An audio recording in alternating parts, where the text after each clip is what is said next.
Rancangan Santapan Jiwa My Quran Time ini dibawakan oleh MFDM Group of Companies, 3Q Equestrian dan Fraser Valley Kuala Kubu Baru.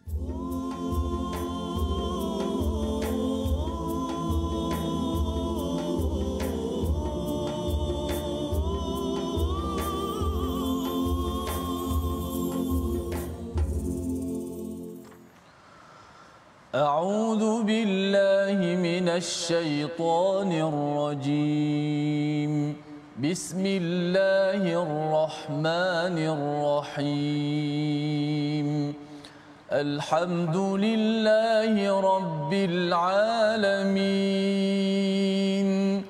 الرحمن الرحيم مالك يوم الدين إياك نعبد وإياك نستعين اهدنا الصراط المستقيم صراط الذين أنعمت عليهم غير المغضوب عليهم ولا الضالين.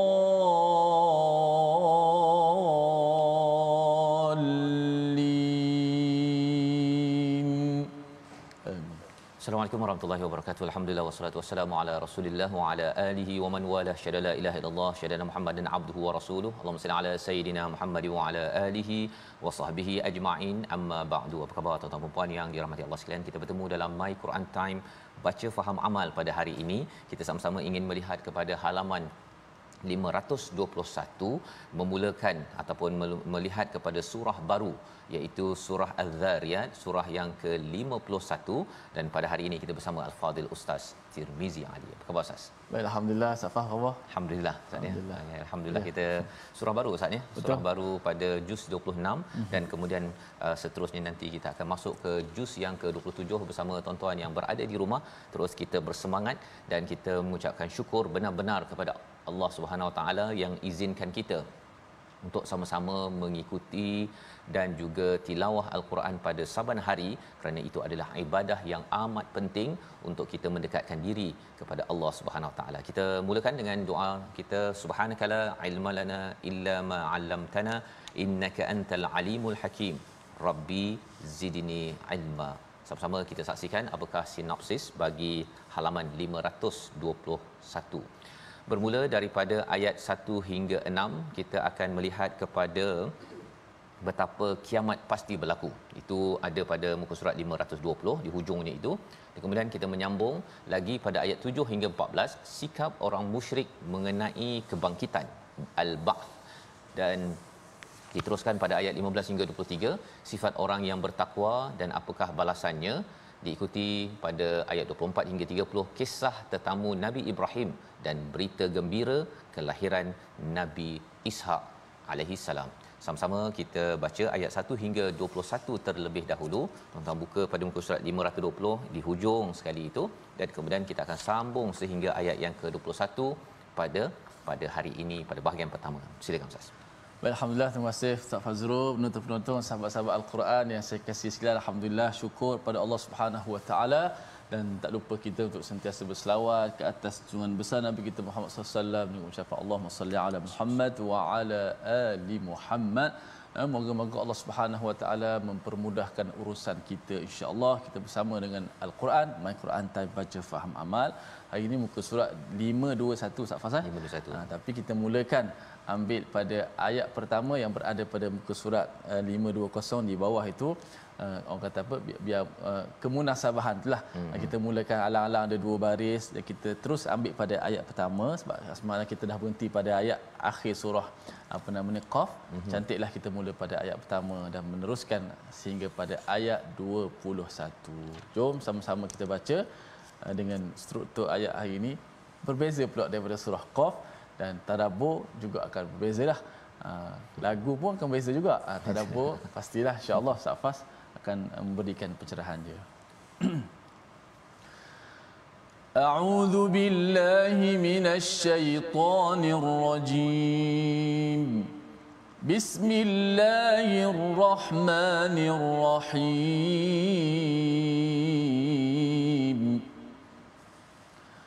والذاريات ذروا فالحاملات وقرا فالجاريات يسرا فالمقسمات أمرا إنما توعدون لصادق وإن الدين لواقع والسماء ذات الحبك إنكم لفي قول مختلف يؤفك عنه من أفك قتل الخراصون الذين هم في غمرة ساهون يسألون أيان يوم الدين يوم هم على النار يفتنون ذوقوا فتنتكم هذا الذي كنتم به تستعجلون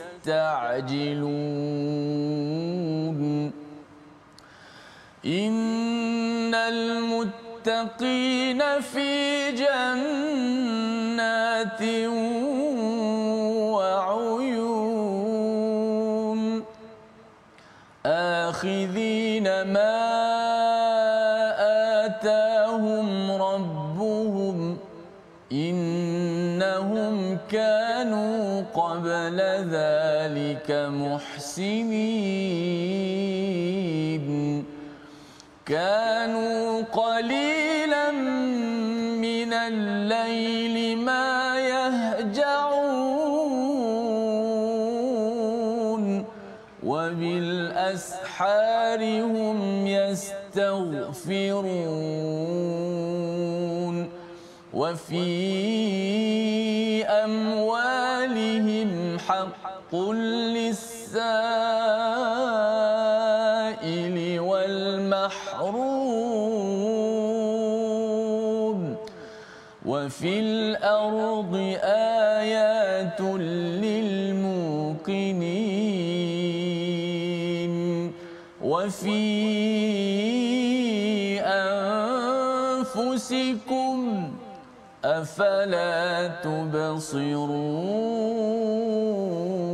تبصرون صدق الله العظيم.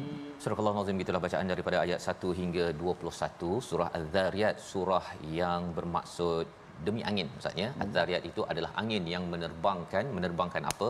Menerbangkan debunga, menerbangkan ataupun menggerakkan awan. Itulah angin yang Allah bersumpah pada ayat yang pertama. Secara ringkas, surah Az-Zariyat ini adalah surah rezeki, Ustaz ya.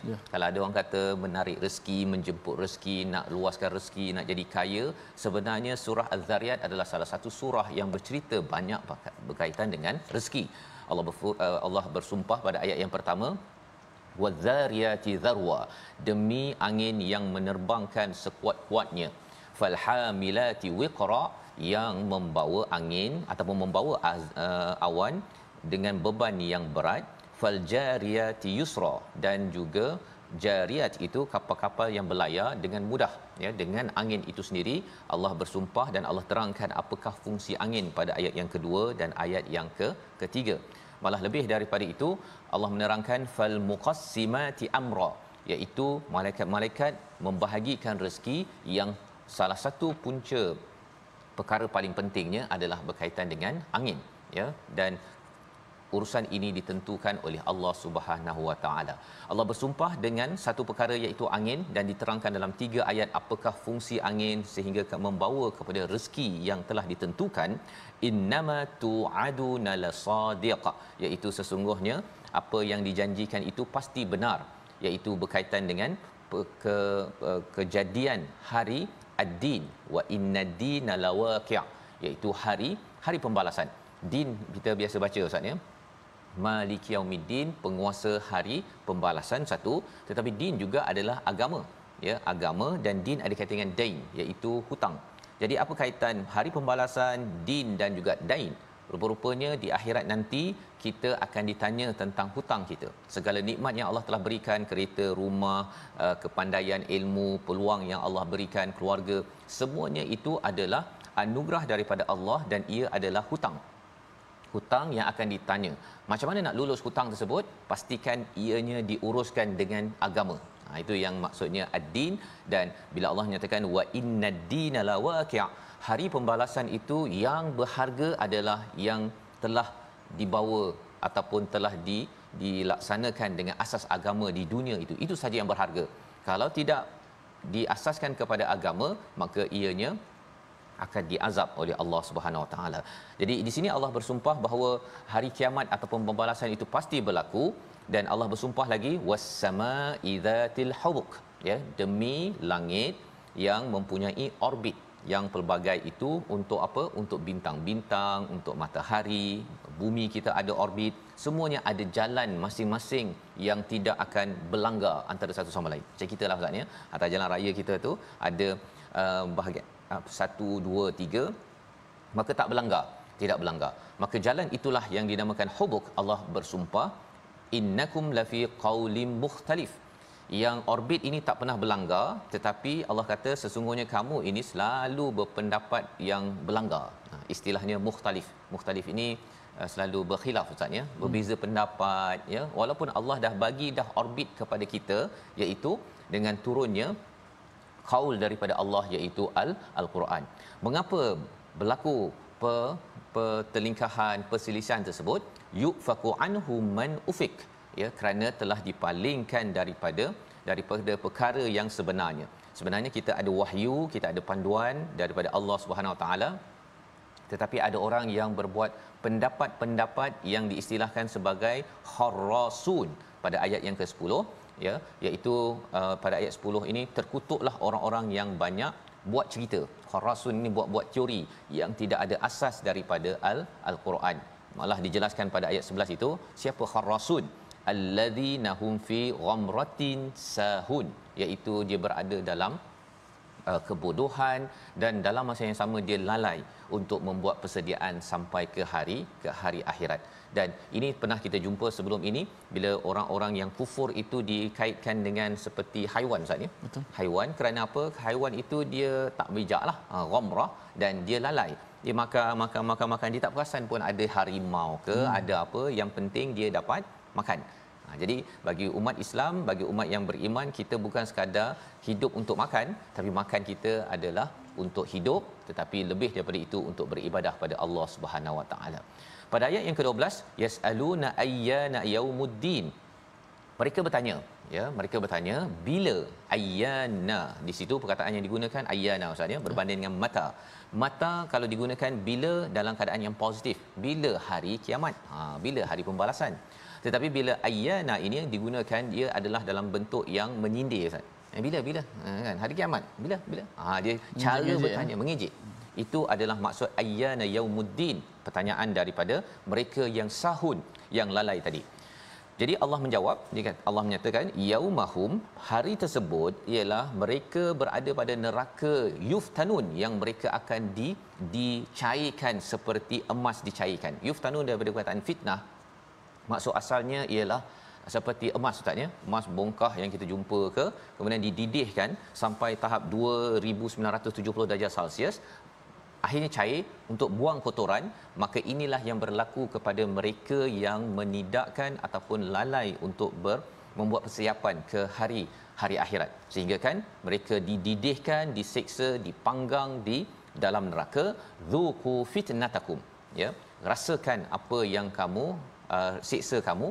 Maksudnya ialah selama ini apa yang dibuat itu tidak membuat persediaan untuk mengelakkan daripada azab yang amat sengsara ini. Hadzalladzi kuntum bihi tasta'jilun. Kamu pernah minta daripada Allah, kamu minta cabar Allah, cabar pada Rasul, bila. Ayyan, ya, bila ayyan tadi kan cabar. Bila kan. Bila ditanyakan ayyana yaumuddin, itu mencabar kepada Allah, mencabar pada Rasul, rasakan. ya. Allah kata rasakan atas apa yang kamu minta, sebut secara cepat ataupun tasta'jilun. Ini adalah sifat orang yang tidak bersyukur, orang yang tidak beriman, tidak bertakwa. Tetapi bagaimana pula kepada orang yang bertakwa? Allah nyatakan pada ayat yang ke-15 dan ayat 16. Kita baca dua ayat ini untuk sama-sama kita jadikan sebagai panduan. Angin sama Ustaz ya. Angin sama Allah beri, tapi ada angin satu kawasan dapat hujan, dapat pokok yang rimbun. Satu lagi angin yang membawa puting beliung yang menyebabkan sesuatu kawasan itu tidak maju dan tidak rimbun. Mengapa? Daripada satu sumber boleh jadi macam-macam, bergantung kepada sejauh mana Allah nak memberi anugerah ataupun memberi azab. Tadi kita berbincang tentang azab, bagaimana pula motivasi takwa daripada ayat 15 dan ayat 16. Bersama Ustaz Tir. Baik, alhamdulillah kita nak baca dua ayat yang menceritakan Ustaz kata apa ni, memotivasikan kepada orang-orang yang bertakwa. Betul. Allah Taala berikan sesuatu yang sangat berharga disebabkan ketakwaan itu, dan kita nak baca ayat 15 16 sama-sama kita mendengar pencerahan insya-Allah. A'udzubillahi minasyaitonirrajim. Bismillahirrahmanirrahim.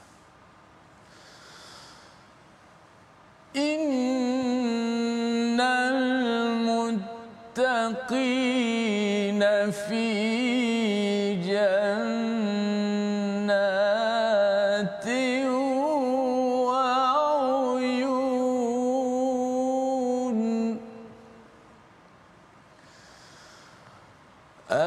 akhidhina ma atahum rabbuhum innahum kanu qabla dhalika muhsinin.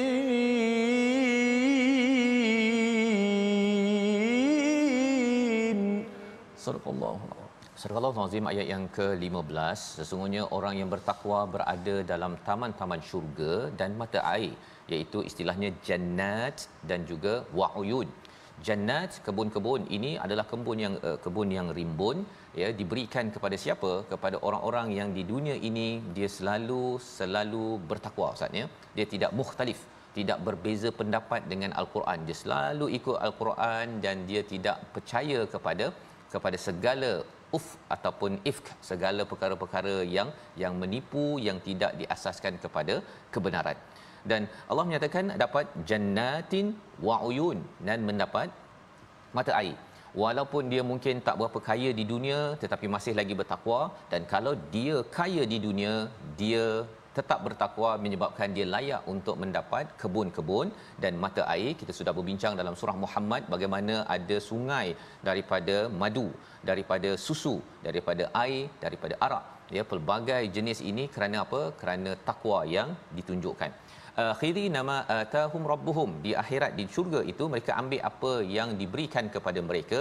Innahum kanu qabla dhalika muhsinin, mereka ni amat cemerlang apabila mereka berada di dunia. Salah satu ciri cemerlang orang yang berada di syurga ini, cemerlang di dunianya ialah dia ambil apa yang Allah beri. Maksudnya di akhirat di syurga Allah bagi macam-macam, tapi di dunia ini ada perkara yang Allah beri, ada yang Allah kata jangan. Ya, mana yang jangan dia tahan, dia tak akan buat. Yang Allah bagi dia ambil, kerana dia tenang dengan apa yang Allah tentukan di dunia ini, menjadi orang yang muhsinin. Maka apabila sampai di akhirat, ayat 16 itu menerangkan bahawa orang-orang ini dapat ambil apa sahaja yang Allah beri, dan kali ini tidak ada lagi larangan. Kanu qalilan minal laili ma yahja'un.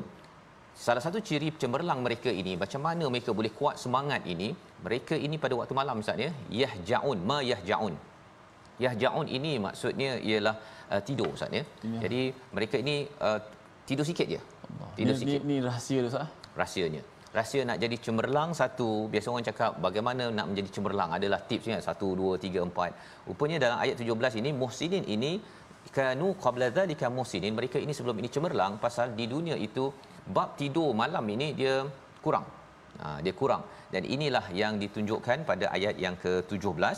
Dan seterusnya, apakah ciri yahja'un ini? Waktu malam selain daripada dia tidak banyak tidur, dia juga terhalang daripada berbuat dosa Ustaz. Pasal waktu malam ini mudah untuk berbuat dosa. Kerana apa? Orang tak nampak. Ya, macam-macam boleh berlaku pada waktu malam, tetapi dia masih lagi terhalang daripada perkara tersebut. Kemudian apa yang berlaku? Kerana mereka kurang tidur, ya, maka mereka selalu bangun dah waktu sahur. Waktu sahur ni maksudnya waktu yang awal pagi sebelum subuh. Wabil asharihum yastaghfirun. Pada waktu sahur ini mereka sentiasa memohon keampunan daripada Allah SWT. Satu tadi mereka yahja'un, mereka selalu solat, tak banyak tidur dan mereka tidak jaga diri mereka daripada berbuat dosa. Tetapi bila dah sampai waktu sahur, waktu pagi, awal pagi itu, mereka masih lagi memohon keampunan kalau ada dosa pada waktu malam. Ataupun apa maksudnya, kalau tak buat dosa pun rasa macam tak buat yang terbaik Ustaz, ya. Sembahyangnya tu baru 2 rakaat ataupun 1 rakaat, ataupun kurang tidur tapi tidak betul-betul sembahyang dengan khusyuk. Ini adalah satu status yang amat tinggi. Saya yakin tuan-tuan mempunyai ciri ini. Saya pun tak berapa nak mencapai tahap begini Ustaz, ya. Yang harapnya kita doa Allah beri pertolongan kepada kita agar menjadi orang yang digelar sebagai muhsinin sehingga diberikan syurga di akhirat nanti. Dan selepas itu ayat 19, apakah cirinya? Kita akan lihat sebentar lagi. Namun kita lihat dahulu perkataan pilihan kita pada halaman 521. Perkataannya adalah haja'a. Satu ialah tidur, ya, mereka itu kurang tidur. Satu lagi ialah mereka ini tenang. Tenang kerana apa? Kerana mereka tidak tenang disebabkan bimbang tentang hari akhirat, bimbang kalau ada perkara yang tidak betul yang dilaksanakan. Inilah satu kali saja disebut di dalam Al-Quran, dan ini disebut hanya di dalam surah Az-Zariyat, surah yang bercakap tentang rezeki. Dan apa kaitan takwa dengan rezeki ini, kita akan lihat sebentar lagi. Al-Quran Time, baca faham amal, insya-Allah.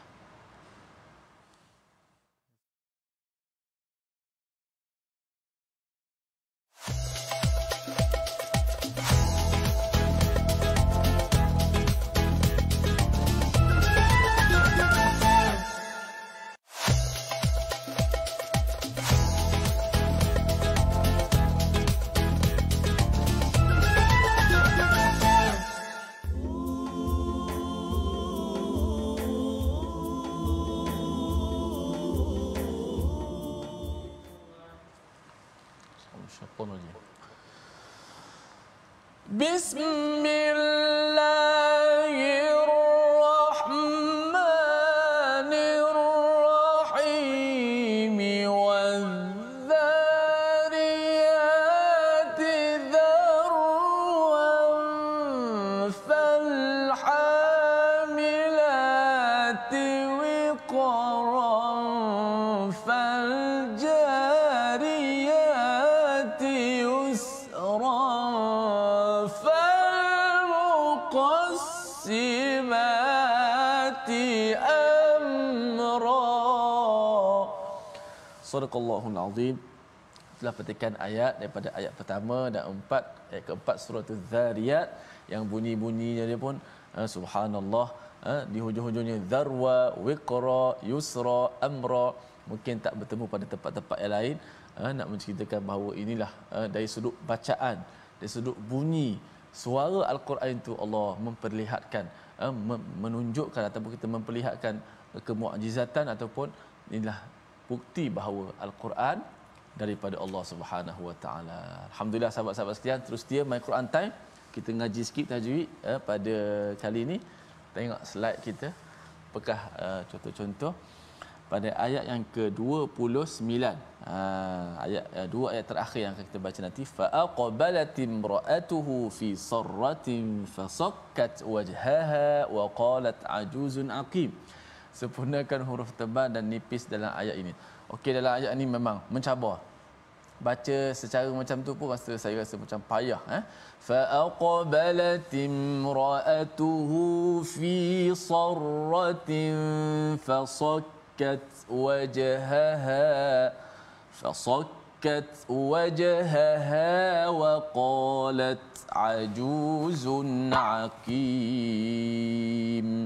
Sempurnakan setiap kalimah. Fa aqbalat imra'atuhu, aqbalat imra'atuhu fi sarratin, fi sarratin fasakkat Bukan fasaqat, fasaqat tak ada. Fasaqat. Fa nipis, sad dia yang tebal kat situ, kat nipis. Tetapi macam mana kita nak dalam gabungkan dalam satu kalimah itu dalam sebutan suara kita. Fi sarratin fasaqat. Sa je yang tebal. Jangan sok. Kita dah matikan kaf tu dengan tebal. Fasaqat. Bukan fasaqat. Fasaqat.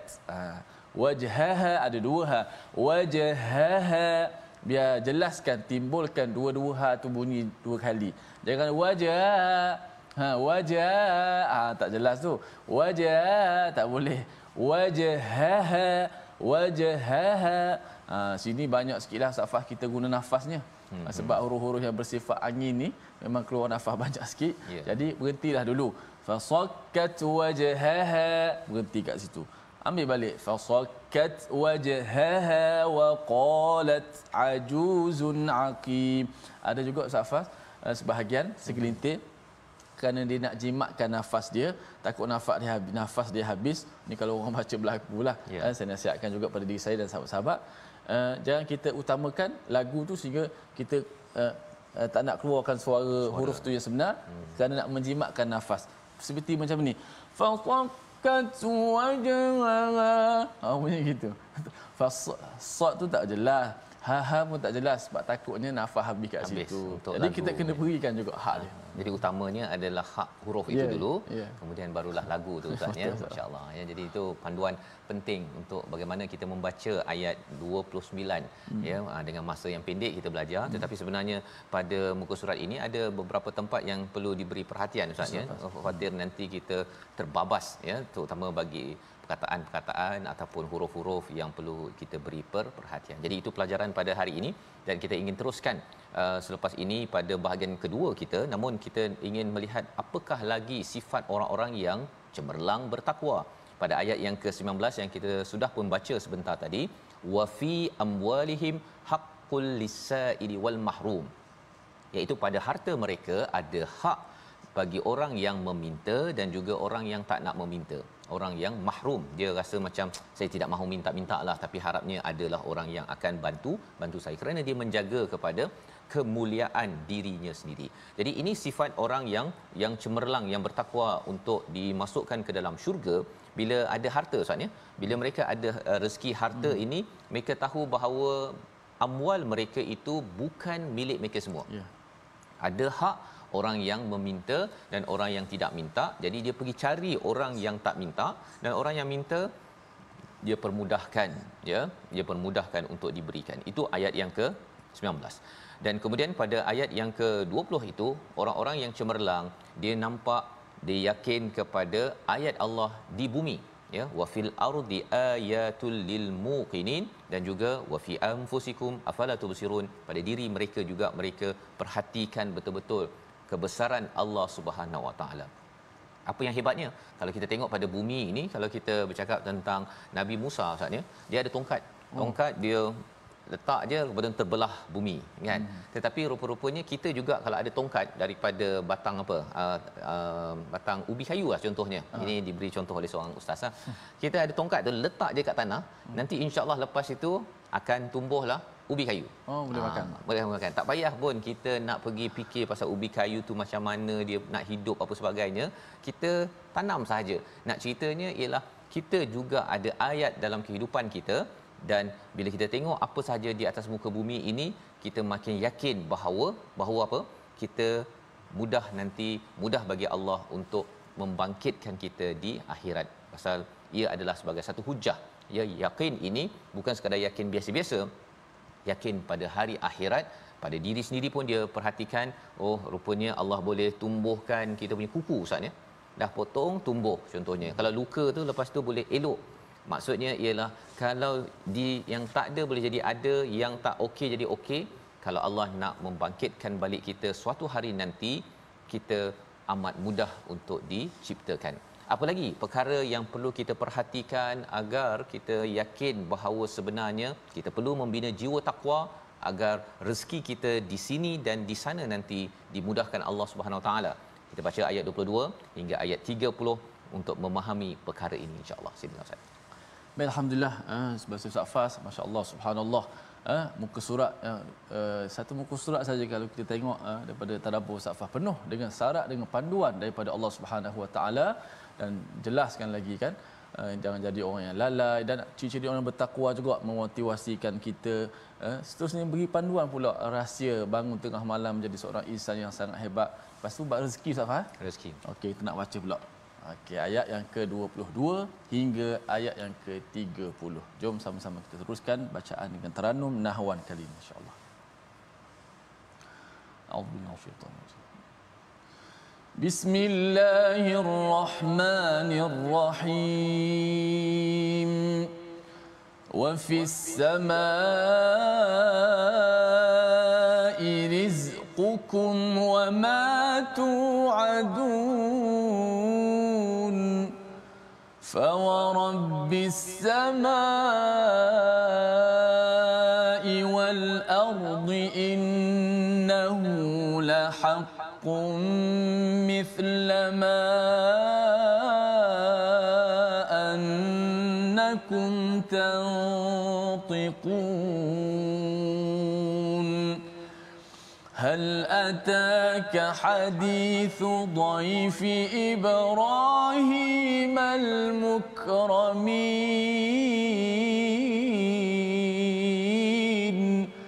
إذ دخلوا عليه فقالوا سلاما قال سلام قوم منكرون فراغ إلى أهله فجاء بعجل سمين فقربه إليهم قال ألا تأكلون فأوجس منهم خيفة قالوا لا تخف وبشروه بغلام عليم فأقبلت امرأته في صرة فصكت وجهها وقالت عجوز عقيم قالوا كذلك قال ربك إنه هو الحكيم العليم إنه هو الحكيم العليم صدق الله العظيم. Surah Al-Azim, gitulah bacaan daripada ayat 22 hingga 30 untuk kita menyambung, untuk kita memahami lebih lanjut lagi tentang kebesaran Allah berkaitan dengan rezeki, terutamanya Ustaz ya. Dalam ayat yang ke-22 sebentar tadi Allah menyatakan wa fis samaa'i rizqukum wa ma tu'adun. Ini adalah satu ayat yang mengejutkan. Selama hari ini kita ingatkan bahawa saya bekerja, saya pergi cari rezeki. Rupanya rezeki itu ada kat langit Ustaz ya. Wa fis samaa'i rizqukum, bila bercakap tentang langit ni, langit mana? Dalam bahasa Arab ada as-sama dengan as-samawat. As-samawat itu ada 7 petala langit, tapi as-sama itu sesuatu tempat yang tinggi.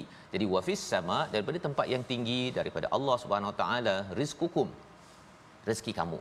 Jadi bagaimana kita nak menjemput rezeki? Sebenarnya apa yang kita telah belajar tentang ciri orang bertakwa, dia bangun malam, kemudian dia beristighfar, kemudian dia beri kepada orang yang memerlukan, minta tak minta dia bagi juga. Sebenarnya itu adalah cara untuk kita mengakses, mencari rezeki dekat langit.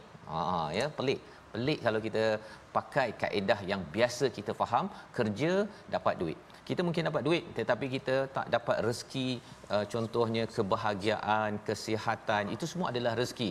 Ya, selain daripada kita boleh bercuti, kita boleh bersama keluarga adalah rezeki. Dan dalam hal ini wa fis sama'i rizqukum, rezeki kita untuk bahagia untuk kita faham. Bila kita belajar ilmu, kita dapat ilham, kita dapat pelbagai harta anugerah daripada siapa? Daripada Allah. Rupanya dia tersimpan di langit untuk kita jemput dengan kita melakukan amal takwa dalam kehidupan kita. Dan orang takwa bukan maksudnya tidak berusaha, tetapi dia tahu bahawa kalau dia berusaha, tak sembahyang, tidur memanjang, tidak minta istighfar, tidak beri kepada orang yang memerlukan, segala rezeki itu adalah rezeki yang akan menjadi sempit, yang akan menjadi penipuan kepada diri orang tersebut.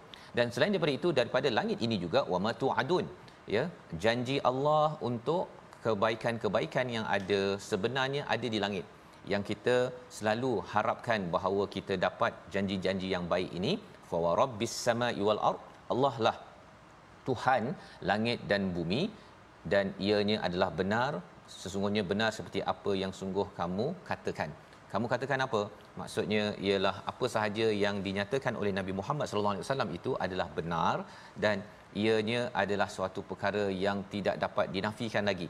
Ya, tidak dapat dinafikan lagi kecuali bagi orang yang kufur. Ustaz, ya, orang yang kufur dia rasakan bahawa rezeki dia cari, kan. Tapi kalau kita tanya pada dia, macam mana dia cari oksigen contohnya, kan, macam mana dia tadi kita tanam pokok ubi tadi, tanam batang je pendek begitu, tanam cucuk, macam mana pula dia boleh jadi ubi kayu selepas itu, kan. Jadi kalau kita tanya pada mereka, kita tahu bahawa mereka tak dapat jawab.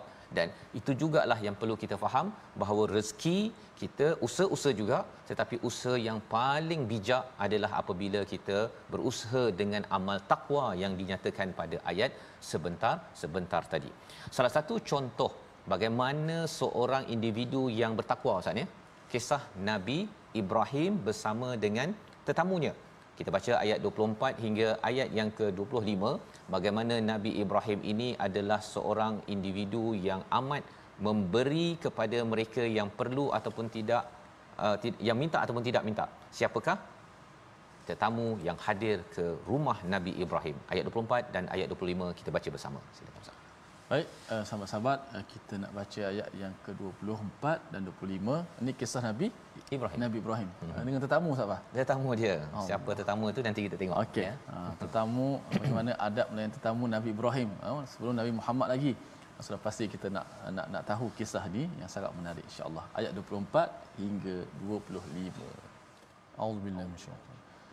Bismillahirrahmanirrahim. Hal ataka hadithu dhaifi Ibrahim al-mukramin idh دخلوا عليه فقالوا سلاما قال سلام قوم منكرون. صدق الله. Surah Al-Nazim ayat yang ke-24. Tahukah kamu cerita tentamu Nabi Ibrahim, iaitu tetamu yang dimuliakan? Siapa tetamu Nabi Ibrahim? Pada ayat yang ke-25 Allah bercerita, tetamu ini masuk, ya, ke rumah Nabi Ibrahim dengan menyatakan salaman. Salaman ni bukan dia cakap salaman, Ustaz, ya. Salaman ini maksudnya mereka menyatakan assalamualaikum, dijawab dengan salam yang lebih baik oleh Nabi Ibrahim dengan perkataan apa? Waalaikumsalam warahmatullahi sambungannya, tapi disimpulkan dengan perkataan salamun. Itu perkataan salaman dengan baris atas tanwin itu, dan mun itu kalau kita baca bahawa baris di depan ini lebih berat berbanding dengan baris bawah atau baris atas. Jadi di sini qala salamun itu dibalas Nabi Ibrahim dengan lafaz salam yang lebih mulia. Itu adalah adab bagi kita yang menerima salam. Tetapi lebih daripada itu, Nabi Ibrahim menyatakan qaumum munkarun, kamu ini adalah satu kaum yang kami tak kenal, kan? Kami tak kenal siapa kamu ni, kan? Itu ditanya oleh Nabi Ibrahim. Jadi yang malaikat ini, tetamu, Ustaz, ya, tetamu ini malaikat sebenarnya dia tak menjawab. Ketika dia dah berada dalam rumah ini, faragha, ya, istilahnya faragha ini iaitu Nabi Ibrahim cepat-cepat pergi senyap-senyap, Ustaz. senyap-senyap kepada ahli keluarga. Dia cakap, kita siapkan makanan untuk tetamu kita, dan kemudian dibawakan apa? Anak lembu samin. Satu maksud samin ni gemuk, tapi yang keduanya panggang, Ustaz. Ya, jadi anak lembu panggang ini dinyatakan pada surah lain gemuk, dan ayam lembu ini panggang. Kira lembu golek lah, Ustaz. Lembu golek, ya. Jadi kalau kita tengok bahawa apa rezeki yang ada pada Nabi Ibrahim beri. Ya, bagaimana seorang yang bertakwa, dia selalu memberi ketika orang minta tak minta. Tetamu ni tak minta pun. Tetapi Nabi Ibrahim cepat-cepat pergi cakap pada ahli keluarganya, siapkan, dan mereka bawakan lembu golek, ya, lembu panggang mereka itu tadi. Dan sifat lembu ini samin itu juga sebagai satu adab, Ustaz, ya. Bawa lembu yang paling baik. Jangan pula bawa kan bawa yang tak baik. Kat belakang ada macam-macam makanan, bagi biskut kering je. Itu satu, kan. Dan yang keduanya adab yang kita belajar dalam ayat yang ke-26 ini, faragha. Susah nak sebut, Ustaz, kan. Faragha ni ialah Nabi Ibrahim pergi senyap-senyap, tak ada pula tanya pada tetamu, awak nak makan ke tak nak makan. Dia tak cakap begitu. Pasal kalau tanya begitu, ulama tafsir menyatakan itu sebagai tanda tidak beradab. Tanya orang nak makan ke tak, mestilah orang dia kata, tak apalah, tak payah makan, tak payah susah-susah, kan. Tak payah tanya, siapkan je awal-awal, terus saja dibawakan. Maka selepas itu dia mendekatkannya kepada mereka, dekatkan makanan tersebut, dan dia menyatakan, mengapa tak makan? Ya, pada ayat yang ke-27. Maka bila tak makan, Nabi Ibrahim sudah rasa takut, Ustaz. Fa'aujasa minhum khifah, iaitu dia merasakan takut. Mengapa takut? Dalam tradisi orang-orang terdahulu, kita bagi makan, kalau orang tu tak makan, orang itu adalah bakal penyamun ataupun pembunuh, Ustaz. Pasal orang yang nak membunuh, dia tak boleh ambil makanan, pasal dia akan rasa terhutang budi, dan dia tak akan sanggup untuk membunuh seseorang. Jadi Nabi Ibrahim pun rasa, ini menakutkan. Maka bila dah ada rasa takut pada Nabi Ibrahim, malaikat bercakap pada ayat yang ke-28, qalu la takhaf. Ya, malaikat bercakap, jangan takut. Kami nak bawa kabar gembira, nak ucapkan tahniah bi ghulamin alim, dengan seorang anak yang bijak. Siapakah itu? Inilah berita kelahiran Nabi Ishak, ya, Nabi Ishak kepada seorang individu Nabi Ibrahim dan isterinya Sarah, ya, pada waktu ini. Maka bila didengar oleh isteri Nabi Ibrahim pada ayat yang ke-29 itu, kita baca ayat 29 sekali lagi. Yang tadi Ustaz cakap susah nak baca, Ustaz, kan. Kita praktikkan sekali lagi bersama, dan ini adalah respon daripada isteri Nabi Ibrahim yang kita boleh belajar sesuatu selepas ini. Kita baca, Ustaz. Ayat yang ke-29, kita baca sekali lagi satu baris. Auzubillahi minasyaitonir rajim. فأقبلت امرأته في صرة فصكت وجهها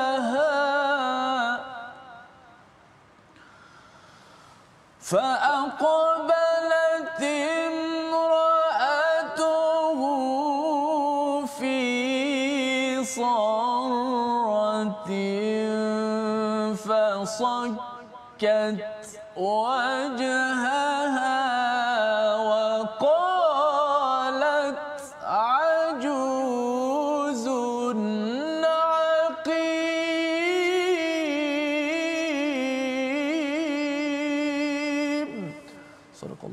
Surah Al-Azim. Kemudian isterinya datang memeluk, ya, terkejut lalu menepuk wajahnya. Dia macam orang tak percaya, bermimpi, Ustaz, ni. Ni aku ni betul ke tak ni? Pasal mendapat khabar apa? Bahawa akan dikurniakan anak, padahal beliau adalah seorang tua, ajuz, dan juga yang tidak subur, aqim. Jadi bila isteri Nabi Ibrahim bercakap demikian, malaikat ini membalas, kadzalik. Itu mudah, ya, seperti itulah, begitulah apa yang dibuat oleh Allah. Allah boleh buat. Innahu huwal hakimul alim. Allah itu amat bijak dan amat mengetahui. Pelajaran kita ialah bila Nabi Ibrahim berbuat kebaikan, maka selepas itu dapat rezeki, Ustaz. Ya. Rezekinya adalah seorang anak. Maka itu peluang bagi kita, kalau kita nak dapat banyak rezeki, raikan tetamu dan juga buat apa amal takwa yang disampaikan dalam ayat ini, membawa kepada resolusi pada hari ini. Kita saksikan Yang pertama, usaha bangun malam, mengerjakan ibadah dan berdoa memohon keampunan, kerana ini adalah antara kunci untuk kita mendapat rezeki yang luas daripada Allah Subhanahu Wa Taala. Yang kedua, jaga adab dengan memberi salam apabila bertandang ke rumah orang lain. Dan yang ketiga, kita sambut kedatangan tetamu dan muliakannya dengan jamuan terbaik, kerana kita tahu bahawa Allah mengganjarkan yang lebih lagi untuk mereka yang meraihkan tetamu. Kita berdoa. Bismillahirrahmanirrahim. Alhamdulillah wassalatu wassalamu ala Rasulillah. Ya Allah, Tuhan kami, ampunkanlah dosa-dosa kami ya Allah, berilah kebaikan kepada kami ya Allah, jadikanlah ayat Al-Quran yang kami sentiasa baca ini, kami sentiasa beramal dengan isi kandungan ayat-ayat-Mu ya Allah. Ya Allah, jadikanlah kami orang yang beradab dengan Al-Quran, berakhlak dengan Al-Quran sebagaimana yang dicontohkan oleh Sayyiduna wa Maulana Nabi kami Muhammad sallallahu alaihi wasallam. Dan berilah kebaikan kepada kami dan berilah kekuatan kepada kami untuk kami sentiasa mengikuti petunjuk sunnah Nabi kami Muhammad sallallahu alaihi wasallam. Walhamdulillahirabbil alamin. Amin ya rabbal alamin. Moga-moga Allah mengabulkan doa kita menjadi orang yang sentiasa bertakwa, dan inilah yang kita ingin gerakkan dalam tabung gerakan Al-Quran, peluang untuk kita menyumbang sebagai salah satu sifat orang bertakwa. Moga-moga Allah mengganjarkan rezeki yang hebat untuk tuan-tuan yang bersama dalam gerakan ini. Kita bertemu lagi dalam My Quran Time, baca faham amal insya-Allah.